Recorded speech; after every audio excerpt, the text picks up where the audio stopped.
Hello, friends. So today I'm starting a new series on research data analysis using Excel. So there are many softwares which are used for more precise data analysis like SPMM, but sometimes we don't have access to those. So this is an attempt to see whether to what extent we can potentially use Excel for our research data analysis. However, in order to use the Excel properly, I think it's important that we know how to enter data. So we will start the series um, by understanding how to enter data in Excel sheet. So this is an Excel file. Now, if you click on data here, you don't see the section of data analysis. So what you need to do is click on file, click on options, and in options there will be an option of add-ins. You click on add-ins and let's click on this analysis tool pack VBA.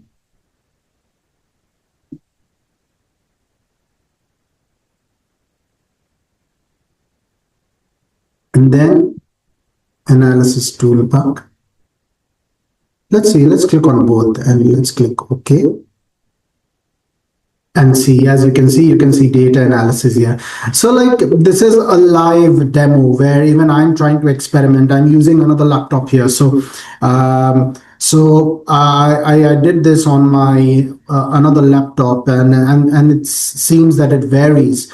So I think it's important that you keep playing, with the Excel file and all the options and see where the data analysis comes.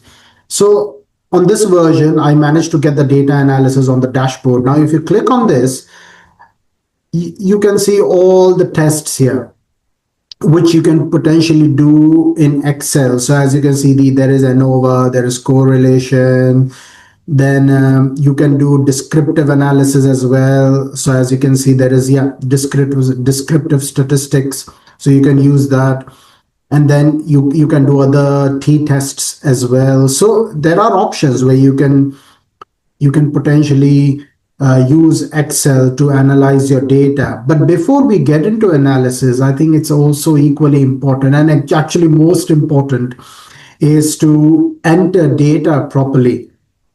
And I think the same principle applies to other softwares like SPMM. I keep talking about SPMM because I've used that previously. I've not used any other softwares. But like even if you're using Excel, I think entering data is very, very important. So let's just take a random example. This is how you enter data. So you have to be very specific here that what kind of data you have collected. So say this is about you've collected data for somebody who's been walking for 5 years daily and this is the data of how many minutes on an average they were walking, for 5 years. So this is an average in minutes, right? So they were walking daily, and now you want to know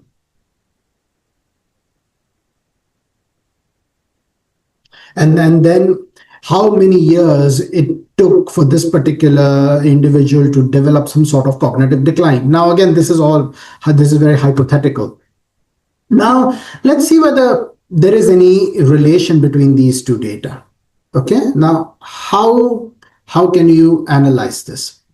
So we have already added a data analysis on the dashboard. You click on data analysis. Say, let's look at correlation. Now, what is correlation? Correlation doesn't give you an interpretation of direct causation. No, it only gives you an inclination whether there is any correlation or not, right? It only gives you an inclination. So if the correlation score is above 0, or say maybe closer to 1, then yes, there is a positive correlation. Now let's see whether what we get from here. I'm not sure how much we can get from here, but this is just to give you an idea. So you click on correlation. Okay, We click on this. We are dragging both together. Click on this. Labels in the first row. Okay. Now we've got it right. So like we've dragged both together. So now we are getting this data. So walking 5 years and then decline, and you're seeing a result here. It is minus, which means that it doesn't seem to be the case. But again, this, because the data was not accurate, it was just pretty random, and because the sample size was very small, so it is difficult to interpret just by reading this number. But this is just to demonstrate how you analyze the data. So you can get the correlation in Excel this way. Okay. Now let's go back to sheet 1. Okay. We talked about correlation. Let's talk about regression. So correlation analysis gives you an inclination of whether there is some connection between the two variables. What regression does is, don't go by the name. What regression does, it gives you maybe a potential link that whether this variable, if it is an independent variable, changes the dependent variable. Potentially, whether it is a positive or a negative, it doesn't matter, but it gives you a better picture of any causal link between the two, right? And so the difference between correlation and regression is, in correlation, it gives you an idea whether there is any connection or not, any relation. Regression gives you an idea that yes, this is linked to, these both variables are definitely linked to each other. Correlation gives you some connection. Regression gives you some direction that yes, we are potentially heading towards a particular conclusion. So how correlation and regression is useful? So maybe it may not give you the exact picture, but it gives you an inclination, and you can use this when you're developing a research proposal, or when you've done a pilot study, and in pilot study you've got your correlation and regression analysis, which gives you an inclination towards a particular direction. Then you can apply for a research proposal to do a larger trial based on your pilot study, because in pilot study the sample size is small, but the correlation and the regression analysis will direct you towards that, and that could be a good stepping stone for a larger clinical trial. Okay.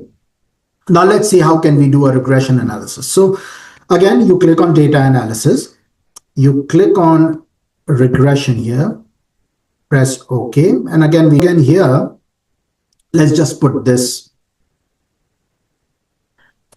The other difference is, in regression analysis you get a graph. Let's see whether we get it here or not, because the sample size is small, but let's try.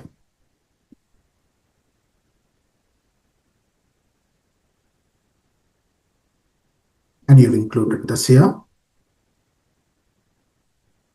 and you leave it as it is.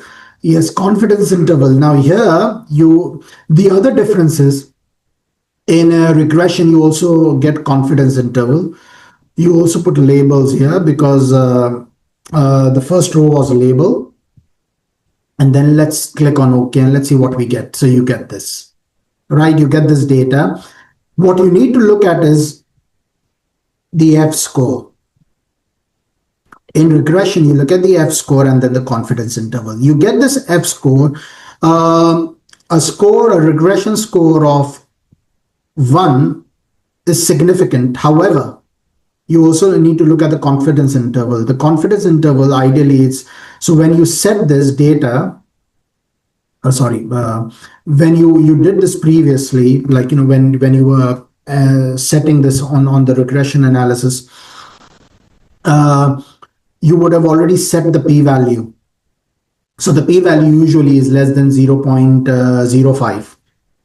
or 0.01, but 0.05 is acceptable. And but here you can see 0.2, the confidence interval, so the p-value, which is not significant. So if it was, say, less 0.05 or less than 0.05 with this f score, then this could have been statistically significant, but this is not, right? So this is what you will get. This is how you measure correlation and regression analysis in Excel based on the data you have entered. So like entering the data is very important to get the analysis you are looking for. Okay. So I hope this was useful. In the next video, we will talk about another type of data analysis by using Excel. Thank you very much for your time. Take care. Bye-bye.